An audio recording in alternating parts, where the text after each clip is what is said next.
Bonjour et bienvenue sur cette nouvelle interview des créatrices de l'entrepreneuriat. Aujourd'hui, nous allons accueillir Dorine Desrolles que je présenterai tout à l'heure.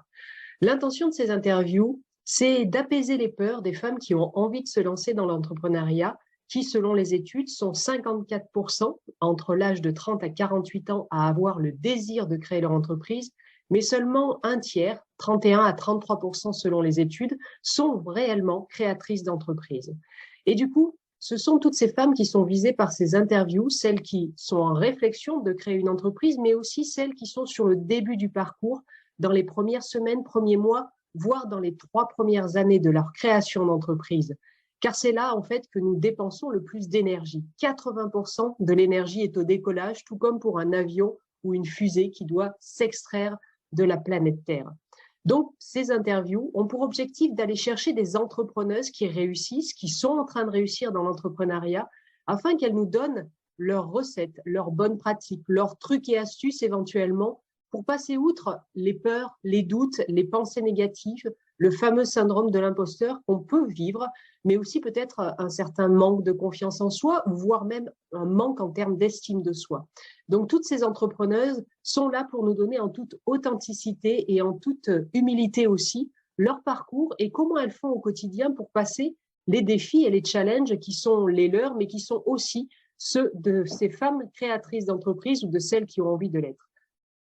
Donc, Dorine, est-ce que tu peux te présenter dans ton activité de secrétaire indépendante chez SC Assistance que tu as créée et nous parler de ton actualité actuelle? Eh bien, écoutez, je suis secrétaire indépendante de métier et aujourd'hui, je offre bien plus que ça à mes clients. J'ai remodelé en fait ce métier car il y en a beaucoup de secrétaires indépendants sur le marché. Donc, il fallait qu'on me remarque. Alors, pour cela, j'ai construit avec des partenaires un système de forfait qui comprend la gestion de l'entreprise de A à Z au niveau de l'administratif et au niveau de la comptabilité. On va même jusqu'à plus loin sur certains clients. On peut aller la création d'entreprise. Ça dépend de chaque profil et de chaque client que j'ai en face de moi, mais c'est très vaste, très varié et on ne fait jamais la même chose. Du coup, j'ai pas le temps de m'ennuyer. D'accord, j'entends bien. Mais on a réussi à caser cette interview et j'en suis ravie. Tout à fait. Du coup, depuis quand tu es entrepreneuse? Alors, j'ai ouvert SC Assistance en 2018, en février 2018. D'accord. Et donc, ça veut dire qu'avant, tu étais toi-même salariée? Exactement. Et alors, quel a été le déclic, le point de bascule pour quitter le salariat et devenir entrepreneuse? Alors, je n'ai pas fait du 100% de suite. J'ai fait d'abord du salariat en restant, j'ai ouvert mon entreprise en restant salariée. Au début, je ne gagnais pas forcément ma vie pour pouvoir tout lâcher. Et puis en 2021, l'année dernière, en février 2021, j'ai démissionné. Et je me suis consacrée à 100% dans mon activité parce que j'ai compris que si je lâchais pas le salariat, j'arriverais pas à me développer. Tout simplement parce que le salariat prend trop de temps.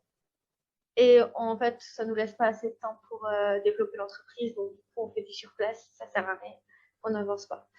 Alors, ça veut dire que tu n'as pas fait de période, par exemple, de temps partiel pour monter graduellement sur ton entreprise à toi? Non, du temps plein, je suis passée à rien du tout. D'accord, donc gros challenge. C'est-à-dire que tu avais mis en place quoi pour te rassurer peut-être en quittant? En fait, j'ai quitté tout simplement parce que c'était en période de Covid. J'avais ma fille qui était tout le temps à la maison. C'était compliqué avec mon employeur. C'était compliqué avec l'école à la maison, etc., etc. Du coup, j'ai tout claqué. Je me suis dit ma fille avant tout. Voilà. Et puis, j'avais mon entreprise derrière. Et je me suis dit pourquoi pas la développer. On a déménagé, donc j'ai revu la manière de fonctionner, j'ai revu toute l'organisation, comment me démarquer par rapport aux autres. Tout ça, j'ai fait une étude de marché qui a très très vite décollé. Puis finalement, en 2 mois, j'avais déjà un bon chiffre d'affaires et finalement, en 2 mois, je me suis épanouie totalement. Ouais, génial. Donc en fait, c'est parti de contraintes de ton employeur et puis de la forte motivation qu'était ta fille pour te dire maintenant j'arrête. Et tant que je ne serai pas à 100%, je sens que j'arriverai pas à développer vraiment, c'est ça? Exactement. Et c'est ce que mon coach, d'ailleurs, il m'avait dit quand j'ai pu voir mon coach au mois d'août, quand j'étais déjà développée, mais que j'avais quand même besoin de conseils. Il m'avait dit, mais de toute façon, si on ne lâche pas le salarié à 100%, on ne peut pas développer l'entreprise. D'accord. Donc, du coup, tu avais la motivation et tu avais le soutien pour pouvoir passer enfin le cap et puis devenir pleinement entrepreneuse, quoi. Plus avoir un pied quelque part. Le soutien du coach est venu après, mais j'avais mon entourage de toute façon qui me soutenait. Donc, c'était bon pour y aller, en fait. D'accord. Et Exactement. est-ce que toi, tu avais quand même, avant, l'envie déjà d'être entrepreneuse ou c'est vraiment tout ce que tu as raconté qui t'a poussé à le devenir ou c'était quand même dans ta tête depuis quelque temps? Ouais, je crois que ça a toujours été là. Hein. C'est Je crois vrai? que ça a toujours été là parce que le salariat, ça m'a jamais trop intéressé. C'est bien pour vivre, mais pour avoir un épanouissement personnel, être dirigeant d'une société, c'est pas rien et c'est un gros challenge. J'aime les challenges, donc voilà. Je voulais y arriver et je suis arrivée. D'accord. Donc, une des motivations que j'entends, c'était aussi le fait que tu as compris, pensé que tu t'épanouirais plus, que tu t'accomplirais plus personnellement en étant ta propre employeur plutôt que de travailler pour quelqu'un. Exactement, parce que je peux façonner mon entreprise à mon image. Je peux donner ce que j'ai besoin à qui, enfin, aux clients à qui je le souhaite. Et j'ai pas de contraintes au niveau de mes employeurs qui pourraient me dire non, mais ça tu fais pas, ou ça tu vas pas, c'est pas ton rôle, ou pas du tout. Au contraire, un client qui a besoin de quelque chose, il faut y aller à 100% et je me donne à 100% pour réussir à faire, à réussir à subvenir à ses besoins, que ce soit du particulier ou du professionnel. De toute façon. Donc, en fait, il y a une question de focus, de concentration qu'on ne peut pas avoir tant qu'on a un pied quelque part. Exactement, parce que quand on est salarié, on a notre dossier, on prend le dossier, on fait ce qu'on a à faire, on passe sur le côté, on prend l'autre dossier. Enfin, la plupart des entreprises, en tout cas, ça se passe comme ça. Après, on peut avoir un peu de changement, mais ou évoluer un minimum. Mais franchement, enfin, moi, je suis quand même restée toujours dans le classico-classique. On prend un dossier, et là, aujourd'hui, je fais voilà, tout plein de dossiers autour de moi. Et c'est pas les mêmes. J'ai plein de choses à faire et tout est différent. Voilà. À droite, j'ai un dossier retraite. À gauche, j'ai un micro-entrepreneur. Enfin, voilà, ici, j'ai une SARL. Enfin, voilà, c'est vraiment tout. Enfin, c'est de tous des besoins différents. Voilà, C'est la c'est variété génial. que tu aimes, en fait, la variété des missions et puis de toi-même décider quand est-ce que tu passes de l'un à l'autre. Exactement. Déjà, il faut une notion d'urgence. Ça, c'est Tu primordial peux dans notre l'avoir aussi métier. avec Hein. un employeur, la notion d'urgence. Du coup, c'est quoi la Exactement. différence pour toi? Mais du coup, voilà, c'est mes urgences, c'est moi qui traite mes urgences et je sais qu'à la fin du mois, bah, j'ai mes facturations et mes bulletins de paie à établir. Je sais que voilà, je sais tout ce que j'ai à faire dans mon mois et en même temps, j'arrive à avoir plein de clients et à pouvoir les gérer et avoir maintenant des salariés qui peuvent m'épauler en fait. Donc, D'accord. voilà. Si on Moi, revient à ton passage de salarié à entrepreneuse, ça a été quoi les principaux obstacles dans ta tête que tu as dû passer en termes de pensée, d'émotion, de peur, enfin tout ça? Qu'est-ce que tu as dû dépasser? la confiance en moi déjà en premier lieu parce Ouais, que j'avais pas forcément confiance. C'était compliqué.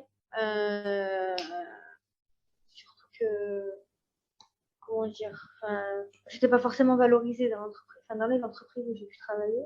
Donc, d'accord. au début, j'ai douté, forcément. Je pense qu'on est beaucoup dans ce cas-là, de toute façon, avec les doutes, avec la confiance. Ça revient souvent, même quand on fait des formations, c'est tout le temps là. Donc, il a fallu que je les dépasse, que je les surmonte. Puis finalement, après, c'est pas surhumain, on y arrive.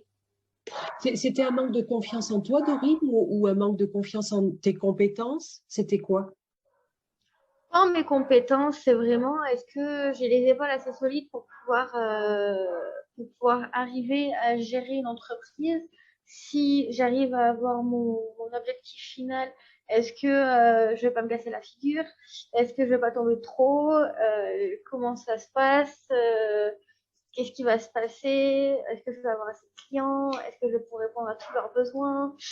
Et donc ça, c'est au début, on se pose toutes ces questions, puis finalement, on n'a pas besoin de se les poser parce que ça s'embrique tout seul, en fait. Donc, en fait, c'est quoi Euh, qui fait que ça se Au fur et à calme mesure tout qu'on seul? avance. Ouais. Au fur et à mesure qu'on avance, on prend de l'expérience. Donc, au fur et à mesure qu'on prend de l'expérience dans sa propre société qu'on est en train de gérer et d'organiser toute seule, c'est-à-dire que on a notre propre gestion. Hein, on n'a pas la contrainte de la gestion de notre entreprise. Là, c'est nous qui faisons notre entreprise. Donc, du coup, tout s'imbrique facilement. Et la confiance en soi, elle vient tout seul parce que du coup, les clients sont satisfaits. Donc, ils nous laissent des bons avis, des bons commentaires. Et hop, on monte comme ça. Oh, là, c'est super. Enfin, voilà. Et hop, on monte, on monte, on monte. Puis finalement, la confiance, après, elle arrive toute seule. Et puis même, quand on se dit un obstacle ici, en fait, c'est pas forcément un obstacle. C'est juste qu'à un moment ou à un autre, on va arriver devant on va dire, devant un doute, devant quelque chose. Est-ce que ça, je vais pouvoir le faire? Et là, il suffit de s'entourer. Alors là, on va trouver des partenaires, on va trouver des coachs, on va trouver plein de gens qui vont pouvoir nous aider. Et puis finalement, ça se fait tout seul. Enfin, y a pas grand-chose à faire finalement. Ça se fait tout Voilà. seul, mais il faut commencer à agir en fonction de ce que tu as à vivre. Il ne faut pas rester dans sa tête, en fait. C'est ça que j'entends. Ah non, non, non, non, non, il faut foncer, il faut pas rester devant son écran et se dire oh, est-ce que demain je vais y arriver encore? Ah, non, c'est pas ça qu'il faut faire. Non, non, il faut trouver des solutions, il faut se bouger. De toute façon, quand on se dit que sa société c'est son seul revenu, il n'y a pas 36 000 solutions. Hein. On se lève le matin, on trouve du bonheur, puis on trouve des solutions, et puis on cherche, on trouve, et puis on avance, et on s'active, et puis voilà. Puis, le Et alors, reste fait. là, ça paraît presque simple, mais parfois, on peut, comme tu dis, se lever et puis pas être en forme. Comment tu passes les journées comme ça quand le matin, ouah, c'est dur. Qu'est-ce que tu fais, toi? Qu'est-ce que tu mets en œuvre pour passer par-dessus ça? Alors, il y a des matins où forcément c'est un peu plus dur. Bah, tant pis, je me lève, je vais à la douche, je m'habille, puis je pars quand même au travail. Et puis je vais quand même chercher des solutions à mes problèmes parce que tout problème a une solution. Et ça, c'est vraiment ma philosophie de vie. Encore aujourd'hui, malgré toutes les épreuves que j'ai pu passer, je suis jamais restée sans solution. D'accord. Bon, il y a une bonne, comment dire, une bonne capacité à être positive, moi, de ce que j'entends, non? Exactement. Positive attitude. Super. Donc, ça aide à trouver les solutions et puis à oser demander de l'aide parce que là, tu parles de partenaires, tu parles de coach, tu parles de faire des formations aussi. En fait, tu restes jamais très longtemps isolé dès qu'il y a un obstacle. C'est ça, tu vas regarder Non, autour de toi. il faut, il faut savoir se faire aider, il faut savoir s'entourer de personnes qui sont capables de nous aider. C'est-à-dire que il y a des moments où on va avoir des gens dans notre vie, même dans notre entourage privé, qui vont être, on va dire, néfastes entre guillemets pour nous. Il faut savoir dire stop, les enlever et mettre des choses positives sur notre chemin pour pouvoir y arriver. Si on ne le fait pas, au bout d'un moment, on va vers le fond en fait et on s'enfonce dans la morosité, dans le néfaste et c'est pas le but. Le but c'est toujours avoir du positif, toujours avoir un soleil dans notre vie et pas voilà, pas avoir toujours la nuit. Et c'est vraiment une philosophie.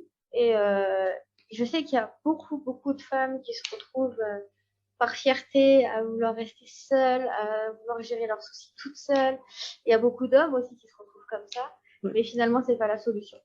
La solution c'est vraiment c'est pas une honte hein, de se faire aider, au contraire, c'est pourquoi si nous on sait pas, pourquoi pas aller taper à la porte du voisin qui lui sait, Hum, donc et se faire entourer tout simplement. hum. Du coup, Moi tu la dois CMA, avoir un j'ai bon eu réseau. comment? Tu as un bon J'ai pas entendu. réseau. Tu as un bon réseau J'ai un autour de très bon toi. réseau. J'ai un très bon réseau et puis en plus, en étant micro-entreprise, pour le moment, ça va bientôt changer, j'ai pu bénéficier des formations que offre la CMA, notamment celle du Vaucluse, et j'ai rien payé. Tout était gratuit, j'ai rien payé et je me suis fait un super réseau et un fort réseau auprès de la CMA, auprès des formateurs qui aujourd'hui, je suis encore en contact avec avec plus d'un et puis voilà, à chaque fois que j'ai un petit doute ou quelque chose, je leur envoie un SMS, ils me répondent. Voilà, on est contents tous les deux, on s'est entraînés. Des fois, eux, ils ont des questions, ils viennent, ils me répondent. Voilà. C'est gagner en Et puis, il y en confiance. a certains qui sont devenus des clients même, donc voilà, c'est génial. Ouais. Ça fait un réseau. Ouais. Vous avez fait réseau et vous êtes dans le gagnant-gagnant et l'échange permanent de bons procédés, en fait. Exactement, de toute façon, dans le partenariat, un réseau, c'est très important. Faire du business en réseau, c'est très important. Et sans ça, de toute façon, on va pas à l'échec, c'est beaucoup plus compliqué. c'est très compliqué de s'en sortir si on n'a pas un réseau et des partenaires fiables et de confiance. Mais alors, Dorine, tout à l'heure, je rebondis, tu as dit que tu as manqué de confiance en toi. Et souvent, quand on manque de confiance en soi, on a du mal justement à aller voir les autres, à demander d'aide. Donc là, qu'est-ce que tu as trouvé en toi pour oser finalement parler à toutes ces personnes, oser demander des conseils, etc. J'ai dépassé cette peur, cette Ouais. honte. Voilà, il faut la dépasser pour savoir le faire. Au début, c'est vrai qu'on n'ose pas, on n'a pas confiance en soi, on sait pas trop, on est assez timide, c'est compliqué au début, puis finalement, il faut le dépasser tout ça parce que c'est tellement plus simple après. Mais tellement plus simple. Voilà. Et tu te rappelles, toi, ce qui t'a permis de le dépasser? Tout à l'heure, tu as parlé de ta fille. Est-ce que c'est une motivation Oui, par rapport à elle de réussir? bien sûr, la famille en premier, ma fille d'abord, puis mon mari ensuite. Et puis après, il y a tout système après, parce que bah, forcément, on a des factures qui se prélèvent, donc il faut pouvoir les payer, donc il faut pouvoir assumer. On a quand même des frais de société, donc il faut quand même les assumer. Là, aujourd'hui, je me retrouve avec des frais bah, salariales et patronales, donc forcément, il faut les payer. donc, euh, donc oui, effectivement, c'est pas tous les jours rose, ça c'est sûr, c'est pas tous les jours évident. Maintenant, je garde la banane, voilà, j'essaie de garder la banane, de positiver, et puis le jour où c'est un peu morose, ben, je me réfugie dans mon entourage, et puis je me remonte le moral, et puis voilà, ça va mieux après. Il y a toujours des moments, de toute façon, on a des doutes, il y a toujours des moments où on va avoir peur, il y a toujours des moments où on va hésiter, où on va, voilà, ça c'est humain, c'est humain. Après, il faut savoir dépasser tout ça, et puis aller toquer aux bonnes portes. Voilà. C'est ce que je dirais, c'est aller toquer aux bonnes portes. Oser Ça, demander. Et c'est ça. des fois, on dit aussi que les entrepreneurs, ils se raccrochent à la vision de leur entreprise dans 3 ans, 5 ans, 10 ans. Est-ce que toi-même, c'est quelque chose que tu as réfléchi, que tu voulais réussir à atteindre et que tu te raccroches justement dans les coups de mou ou comment tu te situes par rapport à une vision d'entrepreneuse? Alors, ma vision et mes objectifs, ils sont clairs et définis. D'accord. Parce que de toute façon, quand je me suis lancée, j'ai forcément fait une étude de marché, j'ai forcément fait un business plan, parce que je ne me suis pas lancée à la veille. Et effectivement, tous les ans, du coup, j'ai mes objectifs à atteindre. Donc, les premières années, ben, vu que j'étais salariée, pas, enfin, c'était pas réalisable. Et puis, depuis l'année dernière, je me suis lancée à 100%. 2021, j'ai obtenu 100% de mes objectifs, j'ai même fait plus. Et en 2022, même si on n'est que le 2 février, j'ai très bien évolué déjà et puis c'est bien parti pour que j'obtienne mes objectifs 2022 et forcément que j'ai mes objectifs dans 5-10 ans aussi. Voilà, ça c'est sûr et certain. Donc, Je ta les ai vision mis s'élargit au fur et à mesure que tu avances, en fait. C'est ça? exactement. Donc j'ai mis alors des objectifs. Il faut bien que ça soit forcément des objectifs atteignables, hein, qui sont mesurables. On parle beaucoup de la méthode SMART également, mais voilà, enfin il faut pas prendre des objectifs et se dire on va faire 100 000 euros à la fin de l'année. Si on a que 600 euros déjà au départ, c'est pas possible. Il faut être réaliste. Euh, voilà. Après, je me suis mis du coup des objectifs simples à atteindre. Et du coup, quand on les atteint, bah, c'est un épanouissement parce que si, bah, voilà, j'ai atteint mes objectifs, c'est bon, hop, la prochaine étape, on augmente un petit peu les objectifs, on augmente un peu nos points et puis on va y arriver. Puis voilà. On dirait Après, que tu c'est sûr que décris un si on escalier, part. en fait. Comment? On dirait que tu J'ai pas décris un entendu. escalier. Ouais, c'est un peu ça, mais c'est exactement ça. De toute façon, moi, comme je l'explique toujours quand on me demande, mais t'as pas eu peur ou des choses comme ça, mais d'abord, il faut bétonner, en fait, c'est comme une maison. Si on fait pas bien les fondations, au bout d'un moment, elle s'écroule, la maison. Donc, d'abord, on fait bien les fondations, on les solidifie, puis après, on monte petit à petit. Ouais. Si ça, c'est pas fait d'emblée, on va droit au mur, en fait. C'est pas le but. Moi, vraiment, le but, c'est que j'avance, que je progresse et que j'atteigne tous mes objectifs sur mes 10 prochaines années et plus encore Mm. si ça évolue. Voilà. Ouais, elle est chouette, cette notion-là de fondation. Moi, dans les accompagnements que je fais, je parle des 7 piliers de vie.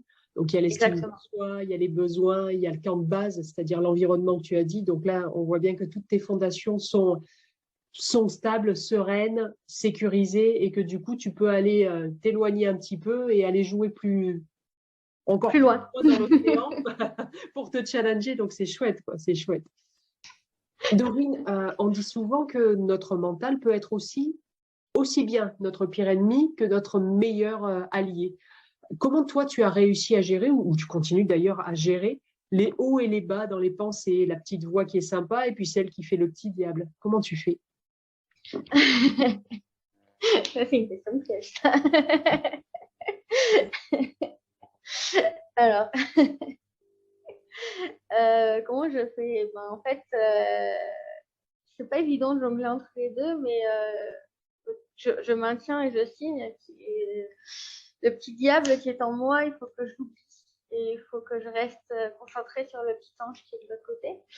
Et ça, c'est une première chose. Puis, c'est marrant. Et du coup, voilà, il faut rester vraiment positif. Et il faut être fort et lucide aussi. Et puis, il faut savoir diriger en souplesse la société. C'est-à-dire que déjà, il faut savoir parler avec diplomatie, avec rigueur, et puis avec tact à ses clients, ou avec, il arrive qu'on ait des litiges, il arrive qu'on ait tout ça, donc du coup, il faut quand même rester un humain, tout simplement, et comprendre pourquoi est-ce qu'il y a un litige. S'il y a un litige, c'est parce qu'on s'est mal compris, ou parce qu'il y a eu un impayé, mais pourquoi est-ce qu'il y a eu un impayé, en fait? Enfin, c'est tout un process en fait, que je mets en place. Et puis voilà, après, on a tous ce sentiment aussi de pris à la gorge au bout d'un moment où on a la perte de moyens. Où, voilà, après, la clé, ben, c'est vraiment se reprendre, se gérer, reprendre son organisation. Des fois, c'est bien aussi de faire table rase. Et puis, hop, on reprend tout, on remet tout, on prend une journée, on met en stand-by, on répond pas au téléphone. Et puis, on se réorganise tout. Et puis, le lendemain, ça va mieux. Parce que du coup, on a retrouvé des dossiers qu'on avait perdus depuis X temps. Parce que le client ne répondait plus ou parce que ça faisait longtemps qu'on l'avait pas vu. Et puis finalement, il vient retoquer à la porte. Mais il est où ce dossier? Mais en fait, je l'ai en numérique, moi, personnellement. Mais c'est pas tout le monde qui est dans ce système. C'est pas tout le monde qui fait déjà du secrétariat. Donc, je parle vraiment au nom de tous. Des fois, c'est pas évident de savoir s'organiser. Surtout quand on est bordélique en général. Donc, de ce que j'entends, c'est que tu essayes juste de ne pas te laisser embarquer par ton mental ni par tes émotions. Tu essayes de poser les choses, de prendre les choses calmement, quitte à prendre, comme tu dis, une journée pour te décaler du problème et puis le reprendre sous un autre angle, peut-être quelques jours, quelques heures plus tard. C'est ça, en fait. Exactement, parce que j'ai un mental, enfin, je pense avoir un bon mental. Maintenant, on flanche tous, même les plus forts flanchent. Donc, des fois, il faut savoir souffler, respirer, quitte à prendre un jour de repos et l'été aller à la mer ou l'hiver aller au ski une journée, hein, peu importe, mais savoir déconnecter, savoir arrêter au moment où le corps dit stop. Parce qu'il y a des moments où le corps dit stop et il faut savoir écouter son corps. Si on ne le fait pas, on peut faire un burn-out ou alors on peut partir complètement, voilà, ça peut être fatidique déjà pour l'entreprise et en même temps néfaste pour soi. D'accord. Donc, tu écoutes à la fois ton mental, plutôt la voix sympa, et pas le petit Oui, diable, mais tu écoutes aussi ton non, corps comme alerte, attention là. c'est ça exactement. D'accord. Est-ce que tu dirais que c'est des qualités que tu as développées dans l'entrepreneuriat ou tu avais déjà ces qualités dans le salariat d'écouter la voix positive, d'écouter ton corps? Comment tu situes ton développement de qualité que tu viens de dire là? Alors, écouter mon corps, ça fait pas très très longtemps que je l'écoute. J'ai fait une formation sur la confiance en soi déjà. Et après, j'ai fait la confiance sur écoute ton corps. Là, une formation sur écoute ton corps. D'accord, très bien. Voilà, écoute ton corps et ton esprit, qui sont deux formations vraiment exceptionnelles. Et effectivement, on se rend bien compte que notre corps nous parle au quotidien.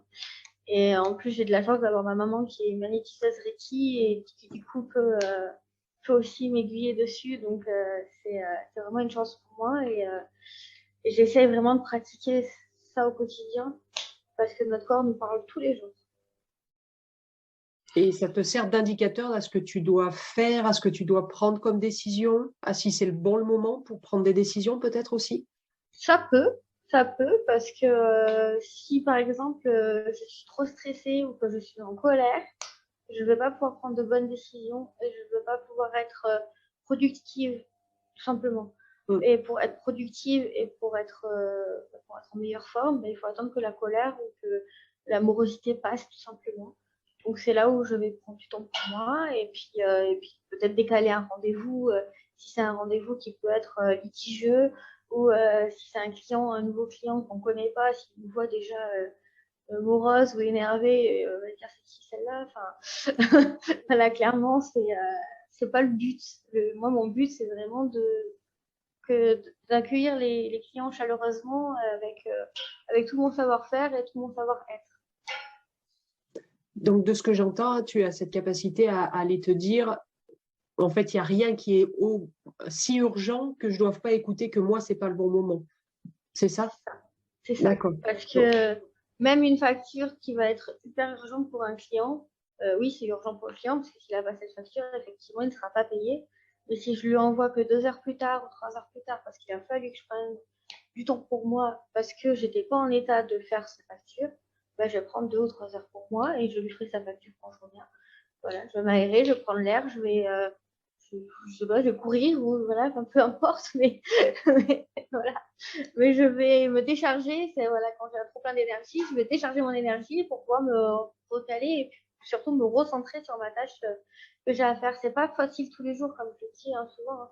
C'est pas facile tous les jours d'être entrepreneur, c'est pas facile tous les jours d'être à son compte. C'est pour ça qu'il faut savoir s'écouter. Avant de se lancer, il faut bien savoir si euh, déjà si l'entreprise est viable, déjà en premier lieu, mais pour savoir mais surtout si est-ce qu'on va pouvoir gérer toute la tension et la fatigue accumulée, parce que quand on veut vraiment créer une entreprise et la monter plus haut et la porter sur ses épaules, c'est beaucoup de temps passé en fait. On prend beaucoup de temps dedans. Et ça, c'est quelque chose qui est certain. On peut pas avoir, je sais pas, on peut pas rien avoir sans rien faire, tout simplement. C'est pas possible. Ce serait trop beau sinon. Ce serait trop beau, mais en fait, après, c'est le challenge aussi qui est intéressant. Ça serait linéaire, Exactement. ça serait moins intéressant aussi finalement. Exactement, parce que je pense que la plupart, on aime le challenge, on aime bien atteindre nos objectifs, on aime bien, voilà. Et effectivement, si on n'a pas ce truc, cette niaque, dans ce cas-là, peut-être se faire des formations en amont, Mm. déjà, pour voir si on peut effectivement débloquer certaines choses qui puissent nous mener à avoir ces qualités, ces compétences. Du coup, là, tu évoques de se faire accompagner. Donc, tu as parlé de gestion du stress, écoute ton corps, des formations en management, la confiance en soi. Donc, tout ça, tu l'avais fait avant de te lancer entrepreneuse ou est-ce que tu l'as fait au tout début? Est-ce que tu le fais tout le temps, enfin, d'une manière continue? Tous les ans. Tous les ans, tu te formes ou tu te fais accompagner? Tous les ans, je me fais accompagner, tous les ans, je me forme, tous les ans, je reprends des points. Dans mon métier, ça change tout le temps, les lois changent tout le temps, les choses changent tout le temps, donc on est obligé de se former. Si on ne se forme pas, après on est complètement, on n'est plus à la page en fait. Il y a des choses qui sortent et en fait on se dit, mais ça sort d'où ça? Ben, c'est sorti il y a 6 mois. Voilà.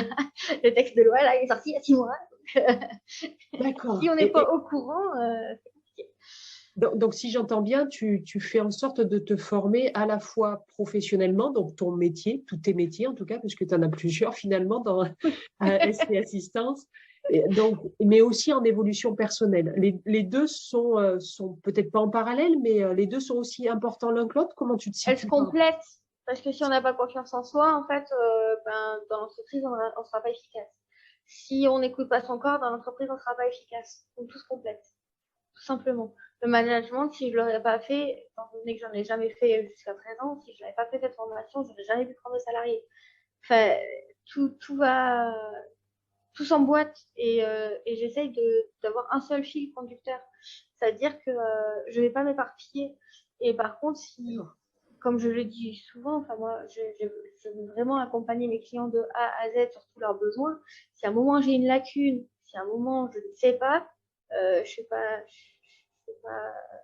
moi je suis pas super girl, hein. Je vais pas pouvoir trouver par magie. C'est là que je fais intervenir du coup mes super partenaires qui m'accompagnent au quotidien et avec eux on peut débloquer toutes sortes de situations. c'est pour ça que bien s'entourer, et des fois, on peut penser qu'un partenaire est je n'ai même plus le mot, est un concurrent, mais pas du tout. Pas du tout, parce qu'en fait, j'en ai plein, moi, des assistantes administratives qui sont partenaires à moi, mais parce qu'elles ont un parcours qui est différent, parce qu'elles se sont spécialisées dans des branches qui sont différentes, et ben, on se complète, et puis elles, quand elles ont un dossier qui correspond un petit peu plus que le leur, ben, elles me transmettent, et puis on fait un business comme ça, ça marche très, très, très bien, et puis je pense que si on ne fait pas ça, si on reste pas humain, on se plante, tout simplement. Ouais. Il y a beaucoup de synergie et de symbiose finalement entre tous les partenaires et effectivement pas de concurrence. De la manière dont tu le présentes, ça semble fonctionner comme ça. Exactement. Après, les concurrents, on en a toujours, hein, forcément. Mais si on arrive à les mettre, à les regarder différemment et à regarder leurs compétences, plutôt que de se dire, attends, mais elle fait la même chose que moi, bah, ça m'intéresse pas. Alors qu'il y a forcément une ou deux lignes, ne serait-ce qu'une ou deux lignes qui sont différentes de nous, bah, finalement, elle peut faire ces une ou deux lignes avec nous. Pourquoi la mettre dehors si elle peut le faire avec nous? Ouais, c'est chouette. C'est chouette. Ouais, et puis Voilà, pour moi, ça doit aider à trouver des clients aussi, cet état d'esprit positif et dans la synergie plutôt que dans la concurrence et dans la collaboration plutôt que dans la compétition. Ça doit. Exactement. Dans mes collaborateurs et dans mes partenaires, j'ai énormément d'hommes aussi. Les hommes, ils ne nous regardent plus comme avant. On est des femmes entrepreneurs, on est des femmes qui tiennent une entreprise. Aujourd'hui, on est respectés dans le monde aussi. Enfin, dans ce monde-là, les hommes ne nous regardent pas différemment. Après, il y en a toujours de toute façon qui sont différents. Mais ça, la différence, si on l'accepte pas, ben, on va pas très loin. Il faut savoir accepter les différences. Ouais. Du coup, Dorine, si c'est pas indiscret, sur quoi tu vas te former cette année justement? Alors, cette année, cette année, ça va être dardard. Alors déjà, aider les conflits et les gérer. Les conflits. Ouais, gestion sur, comment on appelle ça, sur son portefeuille client. Parce que aujourd'hui, j'ai un gros volume de portefeuille client et j'ai un petit ordinateur avec un petit espace de stockage. Donc, du coup, je veux me former à ça, mais en même temps, en parallèle, je cherche un informaticien qui puisse venir m'aider dans ce domaine. Étant donné donc, on lance un appel par la vidéo si quelqu'un nous écoute. Exactement, il y a un informaticien dans le coin, je suis preneuse. Parce que voilà, on se complète tout simplement. Moi, je fais de la bureautique, un informaticien, lui, va dans la bécane. Moi, je ne fais pas d'informatique, hein, que ça soit bien clair. Ouais. Donc, c'est deux choses complètement différentes. Donc, effectivement, après, un informaticien peut très bien avoir aussi de la bureautique. Faire un partenariat également. Voilà. Tout est faisable. Non, et puis je vais aussi gérer tout ce qui est impayé également. Parce que quand on a un gros portefeuille client, après on devient avec des impayés. Et c'est plus compliqué parce que au niveau juridique, après il y a plusieurs étapes avant d'arriver à leur envoyer des lettres. Et souvent, ça peut être réglé en façon amiable. Et on n'a pas tous les bonnes clés. Donc jusqu'à présent, j'ai essayé toute seule, mais j'ai pas trouvé de bon résultat. Donc, j'espère bien que cette formation va bien m'aider. Mais voilà, c'est la gestion des impayés, mais toujours dans le positivité. Ouais. C'est pas néfaste. Pas dans le conflit. Pas dans le conflit. Tout simplement, voilà. D'accord. J'évite tout ce qui est nuage noir. Je veux du nuage blanc. Nuage de blanc et soleil qui filtre. Exactement. Ok. Alors, juste, on va terminer par deux dernières questions. La première, quel conseil donnerais-tu à ton toi d'avant la création de ton entreprise? Fonce, tu peux y arriver. Un mantra, un positivisme à tout craint. C'est ça. Parce que avant, il n'aurait pas. Je l'ai fait, hein, mais c'est vrai qu'avec beaucoup de recul, je me dis que j'aurais dû lâcher le salariat bien avant. Voilà. Donc, fonce, tu peux y arriver. Génial. Et quel conseil en termes d'état d'esprit tu donnerais à une femme qui nous regarde en ce moment et qui souhaiterait devenir entrepreneuse?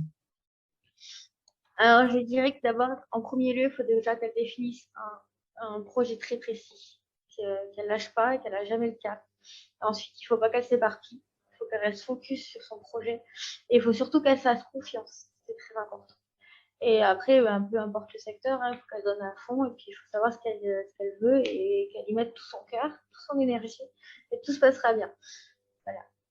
Ok, Si bah, écoute, si j'ai encore un conseil, c'est la positivité qui est vraiment la clé de tout. Jusqu'à présent, j'y croyais pas. Et puis finalement, ça marche très, très bien. jusqu'à présent, tu croyais pas au pouvoir du positif? Non. Non, non. Qu'est-ce qui t'a permis J'ai d'y beaucoup croire alors? changé.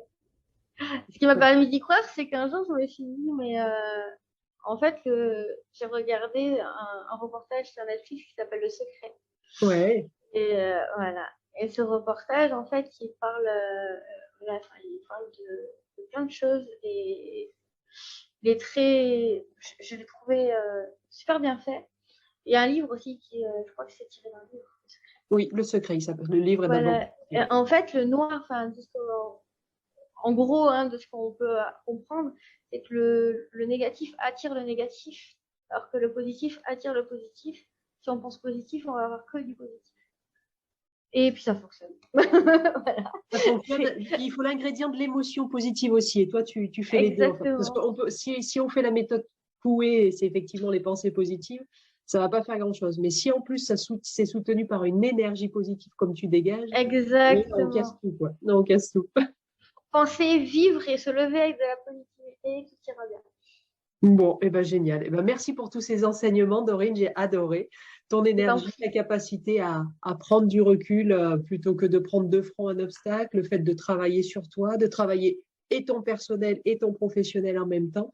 Je pense qu'il y a plein de pépites dans cette interview. Donc, merci beaucoup. Est-ce que tu as un dernier mot avant qu'on se quitte? Foncez les filles. C'est les filles. Foncez les filles. Vous pouvez que y arriver. Très Voilà. bien. Eh bien, écoute, Dorine, Merci je te beaucoup. remercie beaucoup. Cette vidéo sera diffusée sur ma chaîne YouTube et puis toi, tu pourras la diffuser sur tes supports aussi. En dessous de la vidéo, je mettrai tes coordonnées pour qu'on puisse te retrouver. Et puis, tout ce que tu veux nous faire passer pour mettre sous la vidéo, tu me le feras passer aussi pour que les gens puissent te trouver facilement. Donc, en tout cas, je te remercie beaucoup. Et merci à vous. Enfin, merci à toi, pardon. Et puis, et à très bientôt, Dorine. Et À merci à très tout le bientôt, monde. Stéphanie. Merci. Merci beaucoup. À Au bientôt. revoir. Au revoir.